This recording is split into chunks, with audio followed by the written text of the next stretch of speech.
Sir अगर आप ध्यान दीजिएगा तो यहाँ पर आपके पास एक हॉलो स्फीयर है, इसका मोमेंट ऑफ इनर्शिया आपके पास आता है 2/3 mr²। उसको हम लोगों ने आगे की तरफ स्पीड दिया हुआ है v0 और एंगुलर स्पीड दिया हुआ है क्लॉकवाइज सेंस में दिया हुआ है ω0 = v0/r है। Right sir, is it true?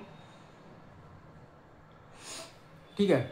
और सरफेस आपको दे रखा है कि सफिशियंटली तो रफ इनफ है। राइट, तो अगर आप ध्यान देंगे तो इसमें आपके पास शुरू में ही आपके पास v = ω/r है।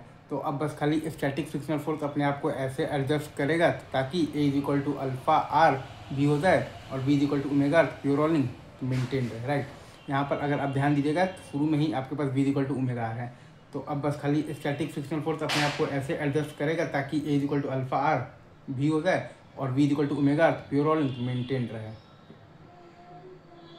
तो इस केस में हम लोग बेसिकली स्टैटिक फ्रिक्शनल फोर्स का डायरेक्शन मान लेंगे, बेसिकली अपवर्ड डायरेक्शन में मान लेंगे fs है। तो a = हमारे पास आ जाएगा mg sin θ - f और बाई m, और अल्फा बराबर हमारे पास आ जाता है तो टॉर्क बाई आई, तो fr बाई आ जाएगा हमारे पास 2/3 mr²। ये बराबर अल्फा लगा देंगे तो mg sin θ - f by m बराबर है हमारे पास fr और बाई है हमारे पास 2/3 mr² इंटू r। तो f बराबर हमारे पास आ रहा है 2mg sin θ/5। तो f का पॉजिटिव आने का मतलब है कि fs का हमने जो डायरेक्शन माना था अपवर्ड डायरेक्शन में वो डायरेक्शन सही है। तो a बराबर आपके पास आ जाएगा यहाँ से बेसिकली तो क्या आ जाएगा तो 3g sin θ और बाई 5, और अल्फा बराबर आपके पास आ जाएगा बेसिकली यहाँ से 3g sin θ/5r। ठीक है sir, easy, is it true?